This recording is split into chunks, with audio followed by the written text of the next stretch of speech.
Hi అండి అందరికీ. నేనైతే ఈరోజు మన డైరీ ఫామ్లో గాడికి పెట్టించిన రింగ్స్ గురించి చెప్పడానికి అయితే వచ్చాను. చాలా మంది అడిగారు ఎంత డిస్టెన్స్లో పెట్టారన్న ఒకసారి మాకు చెప్పండి అని చెప్పేసి.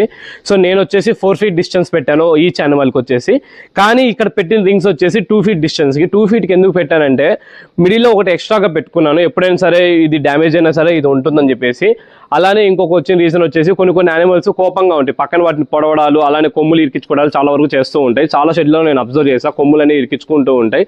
సో అందుకని చెప్పేసి నేను 2 పెట్టాను. ఏదైతే పొడిచే యానిమల్ ఉంటుందో దానికి వచ్చేసి 2గా కట్టేయాలి, అటొక తాడు కట్టేయాలి, ఇటొక తాడు కట్టేయాలి. అప్పుడు ఏంటంటే పక్కన వాటిని పొడవకుండా ఉంటుంది. అదొక రీజన్తో పెట్టించాను.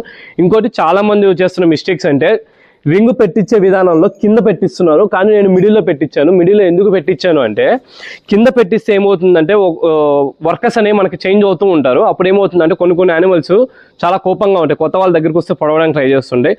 సో వాళ్ళకి తెలియక వచ్చేసి సడన్గా వచ్చేసి తలకాయ కిందకి పెట్టేస్తారు. ఆ టైంలో ఏమవుతుందంటే తలని పొడిచేస్తూ ఉంటాయి గాడిలకి. సో అట్లాంటప్పుడు చాలా ప్రాబ్లమ్స్ అయితే అవుతుంటాయి. అందుకని చెప్పేసి నేను మిడిల్లో పెట్టించాను. మిడిల్లో పెట్టించిన కారణం వల్ల ఏంటంటే మనం తొందరగా ఎప్పుకోవడానికి బాగుంటుంది, అలానే మన ప్రాసెస్ కూడా చాలా ఈజీగా ఉంటుంది. ఇంకోటి తాడు అంటే కింద పెట్టిస్తే తాడు ఎక్కువ కట్టాలి పై వరకు. అలానే తాడు ఎక్కువ కడితే ఏంటంటే బ్యాక్ డిస్టెన్స్ ఎక్కువ తీసుకోవాలి. సో మిడిల్లో కట్టిస్తే ఏంటంటే మనకి పైకి కిందకి సమానంగా ఉంటుంది. సమానంగా ఉంటే మనకి తాడు కూడా సమానంగా సరిపోతుంది. సో ఆ రీజన్తో వచ్చేసి నేను మిడిల్లో పెట్టించాను. సో మీలో ఎవరైనా ఎక్స్పీరియన్స్ క్యాండిడేట్స్ ఉంటే మాత్రం ఇది పెట్టించడం కరెక్టా కాదా కామెంట్ చేయండి. అలానే మీ గాడిలకు మీరు ఎలా పెట్టించారు, మీ దగ్గర పెట్టించడం వల్ల ఎలా సఫర్ అయ్యారా లేదా కూడా కామెంట్ చేయండి. Thank you.